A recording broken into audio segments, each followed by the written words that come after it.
Gloria a Dios. Que el Señor Jesucristo les bendiga, amados hermanos, en este precioso día. Soy el pastor Roberto Carlos Peralta del Templo Jesucristo del Buen Pastor y estamos aquí para continuar con el discipulado que estamos dando de una manera así por medio de las redes. Y bueno, hoy vamos a tratar el primer tema de este discipulado, que es: al pecador solo Cristo puede salvarlo. Y quiero que entremos de inmediato a esta parte de las explicaciones de los versículos que contiene este tema de al pecador solo Cristo puede salvarlo. Gloria al Señor. Ahí vemos el tema número 1 de este discipulado. Les explicábamos en la introducción de todo este programa que vamos a desarrollar de discipulado, que son 20 temas los que vamos a desarrollar, de preferencia uno por semana, y pues usted lo va a tener ahí en las redes, a través del Facebook, a través del YouTube, y con los alumnos pues lo vemos en vivo, ¿verdad? A través de la plataforma Zoom. Así que vamos a entrar de lleno ya a este primer tema. El primer versículo que tenemos de nuestro tema es Isaías 53, versículo 4 al 6. Recuerden que el objetivo que perseguimos también con este discipulado es que los que toman este discipulado pues tengan su Biblia marcada. Así que le invito a tener su Biblia y que ahí en la parte de atrás de su Biblia usted pueda poner un temario en las partes de esas hojas en blanco que aparecen casi en toda la Biblia. Usted va a elegir una de esas y va a poner temario. Va a poner temario del discipulado y va a poner tema número 1, el nombre y la cita inicial, que va a ser esta, Isaías 53, 4, 6, del primer tema. Y si usted desea, ¿verdad?, para una cuestión de recuerdo, ¿verdad?, va a poner la fecha en que está tomando esta lección. Entonces le invito a irse ahí a su Biblia, la que usted va a usar para marcarla, para tenerla, todos los temas del discipulado. Váyase a Isaías 53, 4 al 6. Mire lo que dice. Dice: ciertamente llevó él nuestras enfermedades y sufrió nuestros dolores, y nosotros le tuvimos por azotado, por herido de Dios y abatido. Mas el herido fue por nuestras rebeliones, molido por nuestros pecados.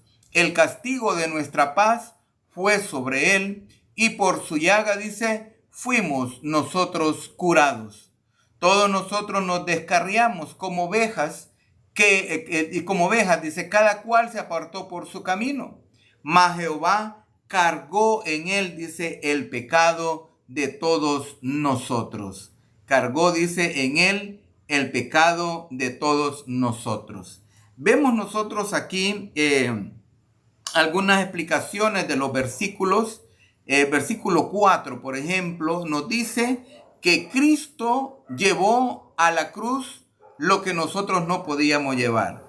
¿Qué es lo que no podíamos llevar nosotros? En realidad, pues nadie puede ser libre de la enfermedad de una forma total. Nadie puede ser libre de la muerte. Nadie puede ser libre de un pecado. Todas esas cosas Cristo dice que las lleva a la cruz, las crucifica por nosotros, y nosotros quedamos libres de toda enfermedad, de todo pecado, de toda maldad, de todo, aún de la muerte, porque la muerte va a tocar nuestro cuerpo, pero nuestra alma es del Señor.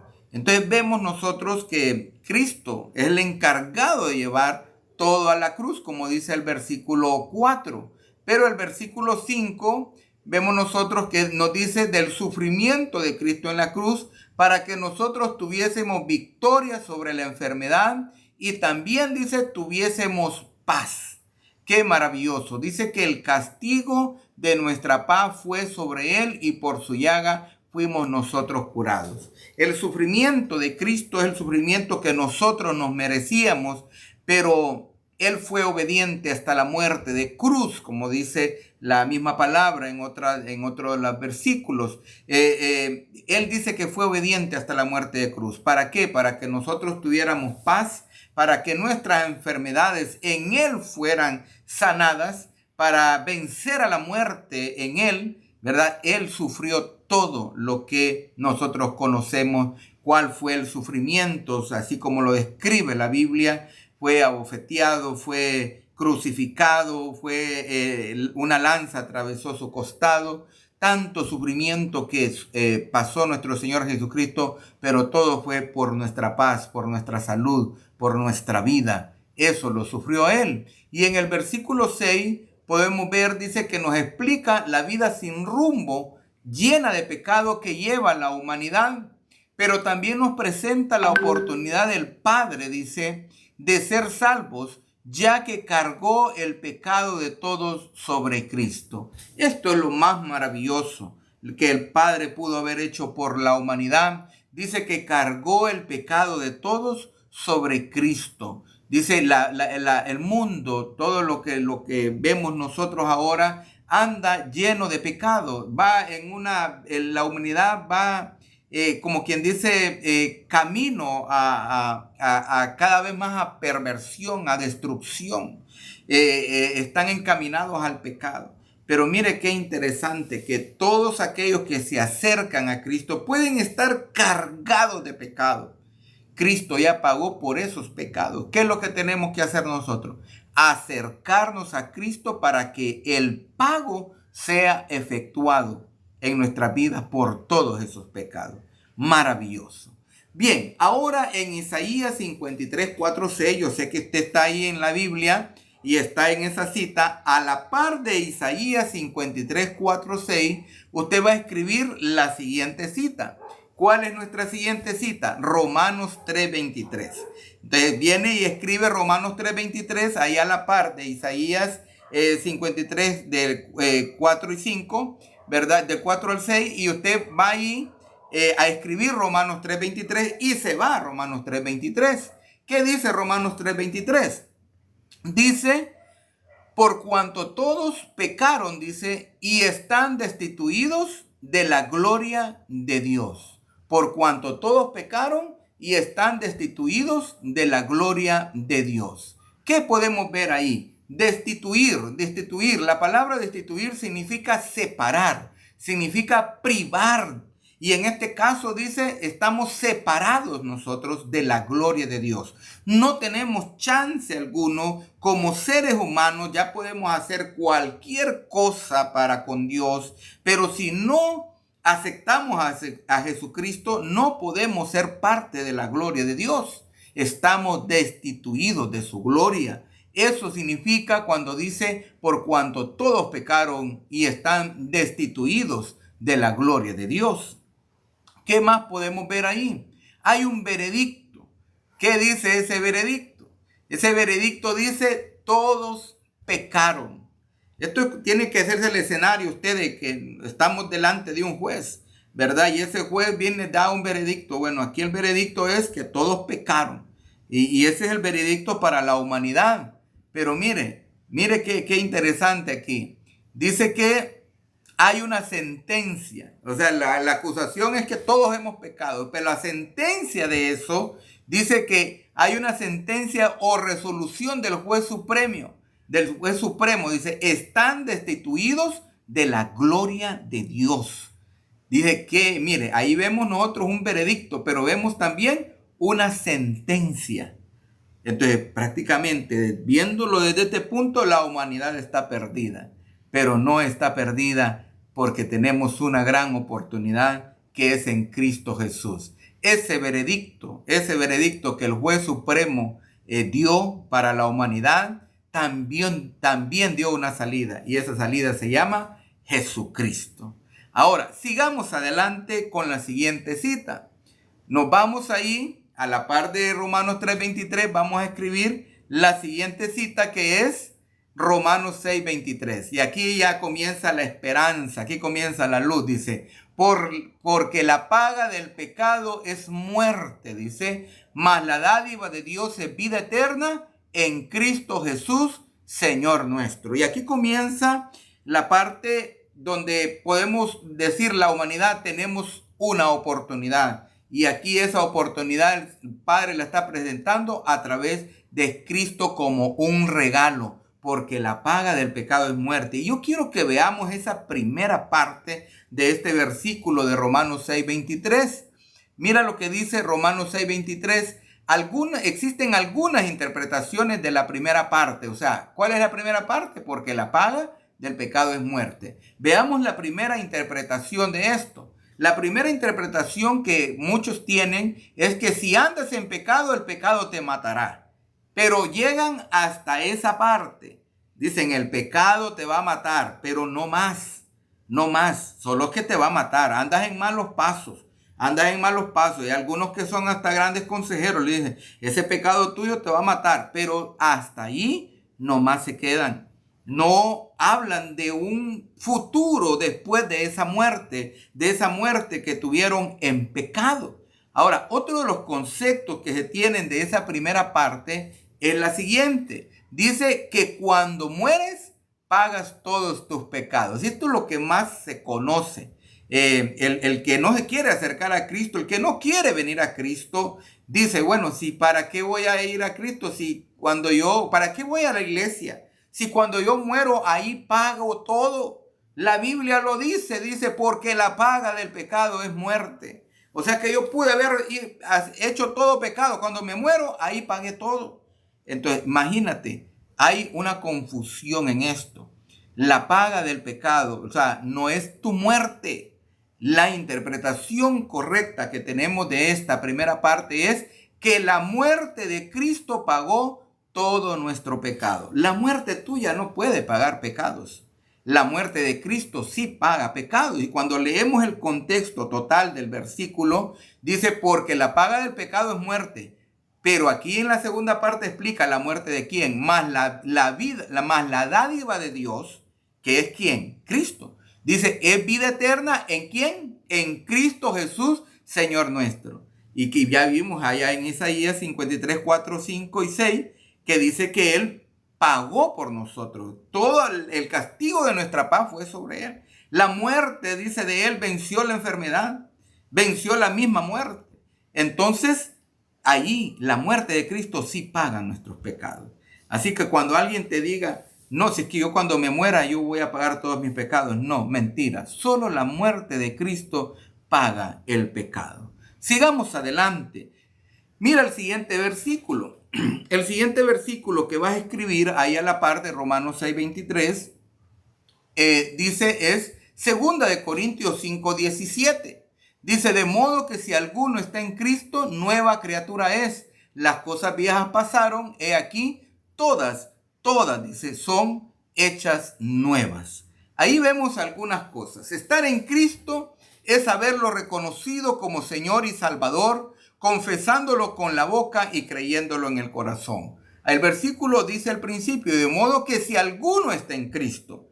¿Qué es estar en Cristo? Pues estar en Cristo es haberlo confesado con nuestra boca y haberlo creído en nuestro corazón. Más adelante vamos a ver más a profundidad esta parte, pero debemos de entender que estar en Cristo es eso, que yo he creído, que yo he confesado, pero he creído en Cristo. He creído que Cristo me puede hacer salvo.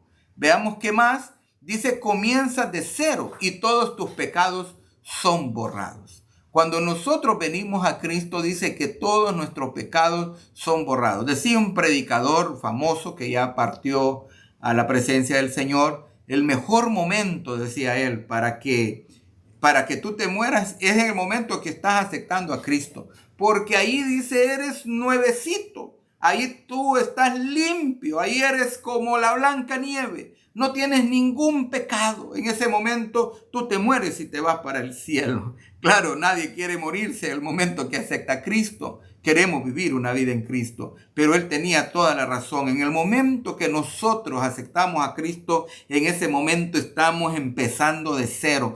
Todos nuestros pecados han sido pagados. Estamos, como dicen los pulperos cuando dan crédito y el cliente le paga, dice borrón y cuenta nueva. O sea, ya está, aquí está borrado, ya está pagado todo.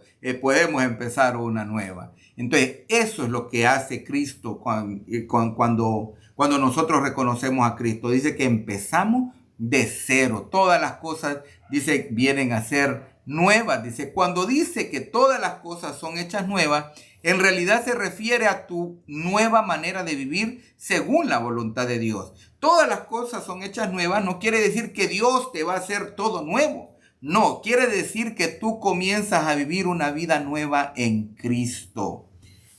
Comienzas a actuar de manera diferente. Todas las cosas viejas pasaron, todo aquello malas costumbres que tenías, aquellas malas palabras que decías, aquellos vicios que tenías, aquel pecado en el que andabas, todo eso pasó y ahora comienzas a hacer cosas nuevas, o sea, frutos dignos de arrepentimiento. Esa es la nueva vida en Cristo. Así como esa semillita está germinando ahí, tú comienzas una nueva vida en Cristo. Sigamos adelante. Ahí a la par de esa cita vamos a escribir Marcos 5:28.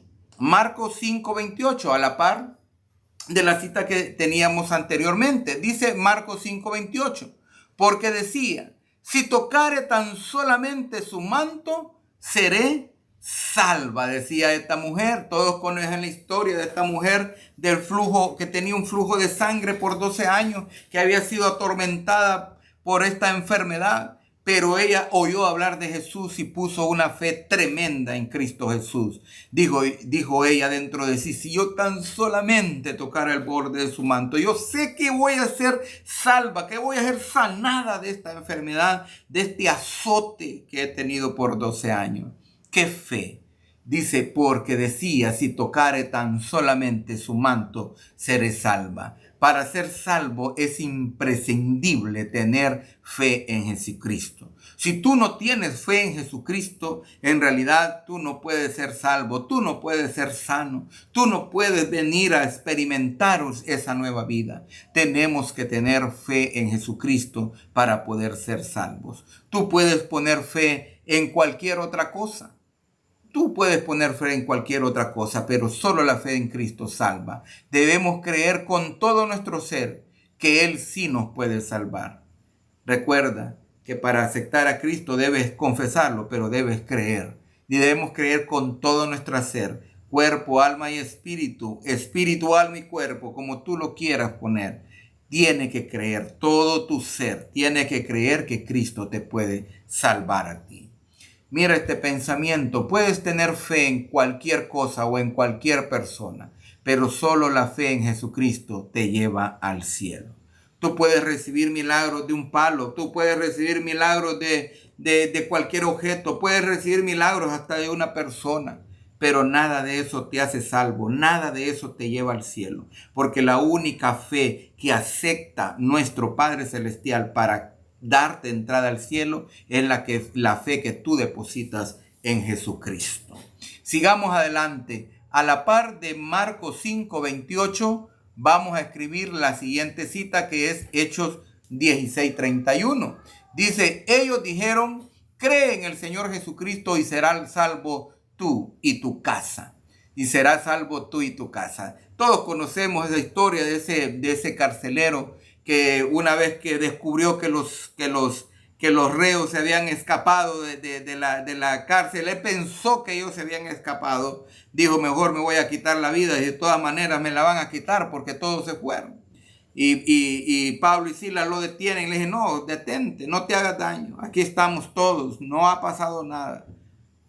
Ahí vemos ese escenario. Yo en este versículo queremos explicar algo muy, pero muy importante, porque de repente se ha interpretado mal y algunos han hecho hasta doctrina de esto de una manera, no con una mala intención. Claro, la intención es buena, de decirle a la gente, si tú aceptaste, seguramente tu familia va a venir a Cristo. Y yo no digo eso está malo, pero no podemos hacer doctrina de ese tipo de cosas. Interpretando este versículo, podemos ver lo siguiente. Yo quiero que veas conmigo estas cosas. Número 1, que creer en Jesucristo te hace salvo a ti de manera personal. O sea, la salvación es personal. Cree en el Señor Jesucristo y serás salvo, tú. Que la primera parte dice, serás salvo tú. Y dice, y tu casa. Pero aquí debemos de entrar como quien dice al contexto, al escenario que se estaba viviendo en ese momento. Recuerden que el carcelero vivía ahí a la par de la cárcel cuidando, era el encargado de esa cárcel y vivía con su familia pegado a la cárcel prácticamente. Entonces, cuando este carcelero lo toma Pablo y Silas para hablarle del Evangelio, para hablarle de Cristo, estaba toda su familia ahí. Y cuando Pablo le dice, serás salvo tú y tu casa, si ellos aceptaban a Jesucristo también, imagínate tú el ambiente que había ahí. Había habido un terremoto, las puertas se habían abierto, todos ellos habían experimentado aquello. Y al ver la acción de que ninguno de ellos se escapó, ellos comenzaron a escuchar las palabras de Pablo, a hablarles de Jesucristo, y comenzó la fe a entrar en ellos, a tal grado que ellos aceptaron a Cristo y reconocieron a Cristo, lo reconocieron y fueron bautizados. Todo eso ocurrió en ese momento. Ahora, ¿qué es lo que te quiero decir? No, la salvación no es grupal, la salvación es de una manera personal. Todos los de esa casa tuvieron que creer y todos tuvieron que reconocer, o sea, confesar a Cristo. Porque no es grupal la salvación siempre es de manera personal. Mira lo que dice el segundo punto que vemos acá, que cuando tú eres salvo no significa que toda tu familia lo es. Y eso es lo que han hecho muchos, doctrina. Dice, cree en el Señor Jesucristo y serás salvo tú y tu casa, toda tu familia, tu mamá, tu papá, tus tíos, tu esposo, tus primos, tu esposa, tu suegro, tu nuera, hasta el perro va a ser salvo. No, eso no es así. Y hay disculpas si me expresé de esa forma, pero no es así. Dios no está obligado en realidad a salvar tu familia. Tú eres luz en esa familia. Cuando aceptas a Cristo, tú eres luz en esa familia. La obligación tuya es hablarle de Cristo. Cuando tú les hablas de Cristo, ellos van a comenzar a saber quién los puede salvar. Y Cristo y el Señor va a comenzar a tomar conforme a lo que tú estás haciendo. Va a comenzar a tocar en sus corazones a través de la palabra, a través del evangelio que les está siendo predicado. Pero Dios no tiene obligación de salvar a tu familia solo porque tú eres salvo. En realidad debemos entender esto, porque muchos han hecho una doctrina de esto y muchos han sido decepcionados con esto, que muchos de sus familias han muerto sin Cristo y se hacen la pregunta, ¿y por qué? Porque han creído que automáticamente si tú vienes a Cristo todos los demás van a ser salvos. No, tú tienes un trabajo que hacer. Si tú no hablas, en realidad no va a suceder nada. Que si tú quieres que tu familia se salve, debes presentarle a Cristo con perseverancia y mucha, pero mucha oración. Eso es lo que tienes que hacer, porque la salvación es personal, no es grupal. Y Dios no tiene la obligación de hacer salva a tu familia. Dios quiere que tu familia sea salva. Pero todos, uno por uno, tienen que venir al conocimiento de la verdad, al conocimiento de Cristo. Y ellos tienen que confesar a Cristo como Señor y Salvador. Y tienen que creer en su corazón que Él les ha hecho salvo. Espero que esto no te confunda. No quiero desilusionar tu corazón. Lo que quiero es animarte a decirte que Dios sí quiere que tu familia sea salva. Pero no es por el hecho de que tú aceptaste a Cristo, todos ellos van a ser salvos. No, tú tienes un trabajo que hacer, un trabajo evangelístico que hacer. Ve y predícale a tu casa, ve y predícale a los tuyos. Dios va a actuar conforme a tú actúas. Él va a comenzar a ver el interés tuyo de predicarles a Cristo a ellos. Sigamos adelante. Ahí en Hechos 16:31 vamos a escribir la siguiente cita que es Romanos 10:9-10. Y aquí ya vemos nosotros la fórmula de cómo se acepta a Jesucristo. Mira lo que dice Romanos 10:9-10, que si confesares con tu boca que Jesús es el Señor y creyeres en tu corazón que Dios le levantó de los muertos, serás salvo. Porque con el corazón se cree para justicia, pero con la boca se confiesa para salvación.